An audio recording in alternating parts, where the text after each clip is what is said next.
What's up, guys, and welcome back to the doctor's office. I am Dr. K. Ray Knight, here to give you a proper diagnosis and prognosis and everything comics and comic book characters. We are here at the end for Plastic Death and Dolls. Listen, this was a wild ass ride, okay? I'm going to combine 4 and 5. So,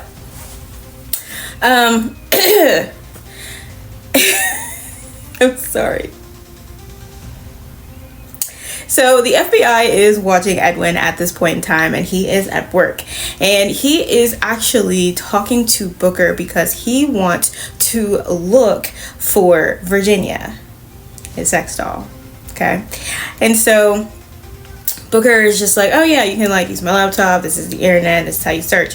So he ends up finding this warehouse that just mass produces these sex dolls, and he's talking to someone who is pretending to be Virginia, and it's this old fat guy eating a donut. It's really gross, and they start talking about donuts and things like that, and he's just super excited because he's finally found her.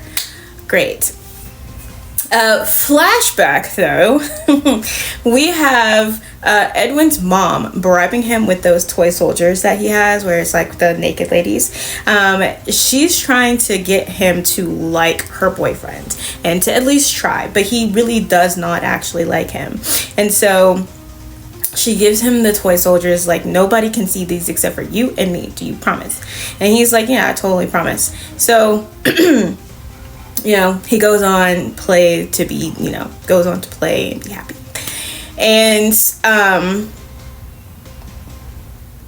we have where Edwynn has found Virginia, and he's ready to go live out his life with Virginia. And so, he's telling Booker that he has to go pack a few things, and Booker's like, just promise you won't leave without saying goodbye. And he's like, I totally promise. So we switch over to the FBI agents sitting outside, but they've already lost him, so they decide to leave. And while he's talking to Booker, he actually does see that this person has taken tip money and calls him a tip thief. So he makes that mental note. So as he leaves, he actually goes and kills this person, cuts off their head, and stuffs it with coins and puts it in a baggie and calls him a tip thief and has him in his refrigerator with all the other heads. Okay? Now, as the FBI has left to try to find him, the people who are looking for that young girl that Booker likes come back, and they're all weaponed up, and they're going to go attack the people in the diner over this girl. So, we do a kind of another flashback, and Edwynn's mom and her boyfriend are fighting, and he hits her, and so she tells Edwynn to run, and he's literally starts choking her out, and he leaves, calls Edwynn a weirdo, saying he didn't want a sissy for a kid or whatever the fuck, and he ends up leaving. And when Edwynn comes back into the room, he sees that his mom is on the floor. Mind you, he choked her, but I don't actually think he killed her. I think she was just unconscious, because you can kind of tell that she's crying. But I don't think he killed her. I don't think he choked her and killed her. I think he just choked her and knocked her unconscious. But Edwynn is not old enough to figure out how to tell the difference between just being unconscious and being dead. He's not 100% there. Now, this is where my theory comes in. I'm going to go ahead and say that his mom was probably just unconscious, because you can see the choke marks on her neck and she's crying. I do not think that she was dead, but she was dead after this, because he then proceeds to take that hand axe and cut her head off. And he turns Virginia, the doll, away that he got from his mom. He turns her away. It's I would never make you look. And he says, his mom says the head's the most important part. So he cuts his mom's head off. I'm going to call, I think he killed her. I honestly just don't think that she was dead. So after this, we see that Booker's mom is hiding out with the girl in the walk-in freezer, or the pantry or wherever. and she's going to protect the girl, of course. So she takes her butcher knife, and it goes out to confront them, and they're having their words and everything like that. And we switch over to people, the bad guy people have kidnapped Booker and killed his mom, and the girl is there, and you know, she has the butcher knife sticking out of her chest, and she's like, you know, you promised to protect Booker. And he's like, I did promise. So, you know, he's going to go get Booker, and we're going to get a very, very enjoyable ending. Now, marching into book 5, when he goes back outside, he sees that the FBI is outside, and he kind of notices that they've been following him into sitting outside, but the FBI people are dead.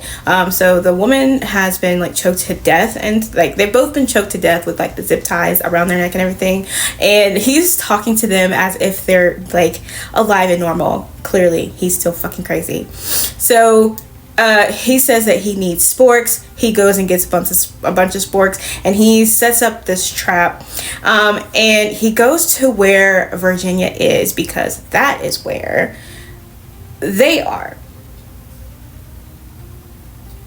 kind of like in a warehouse situation. And he just systematically starts killing them all with nothing but sporks. And we then go back to where he has found his mom's boyfriend and is attacking him the same way with nothing but sporks. He puts the soldiers out as his little calling card to be like, you know, I'm here. And the boyfriend is like all freaked out. He tries to apologize and then calls him a weirdo and just like things that you should not do when you are faced with someone who is quite possibly crazy. And he starts stabbing him to death with sporks. And so then we go back here. He actually does not cut his head off. He does not cut his head off, from what I remember. So he's like, you know, your head is not important enough to be cut off. Killing you is perfectly fine. Cutting your head off is doing too much for me.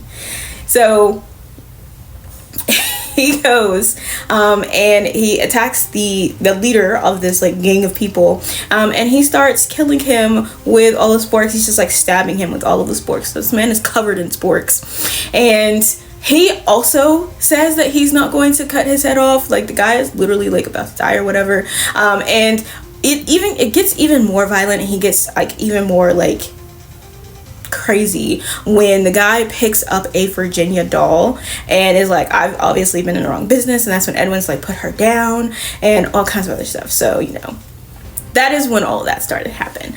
Well,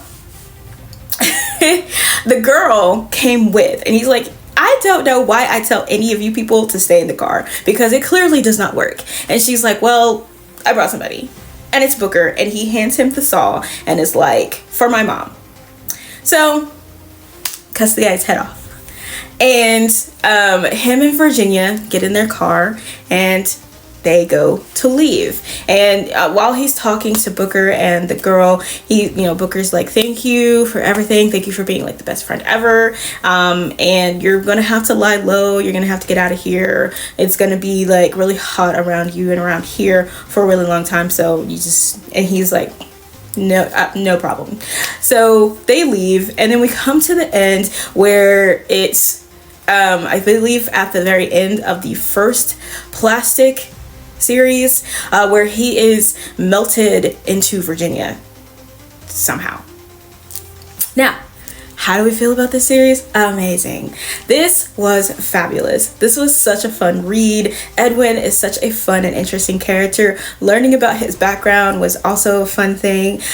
Seeing his actual first kill was I'm going to say his first kill was his mom. I do not think that she was dead. But if we're going by the fact that she may have been dead, his first kill was definitely the boyfriend. So I had that prediction a mile away. Honestly, I think that this was well written, especially coming from the first plastic series, which I did not know existed actually. So I did go back and read that one. Just as violent, just as crazy. So this one was just as much fun. And again, I do love adding that they added in the background, like how did we get from here to him being like the best serial killer here. And even with him being that way, he never got caught. Like nobody caught him, and whoever did catch him ended up getting killed, so he still hasn't been caught. And the whole situation where he's melted together with Virginia, crazy. So seeing where he gets all of his things from and what brought him to where he is now was really a lot of fun. Crazy ass ride, and I absolutely loved it. So amazing. 10s across the board. So let me know what you guys think, and that is it for this episode of The Doctor.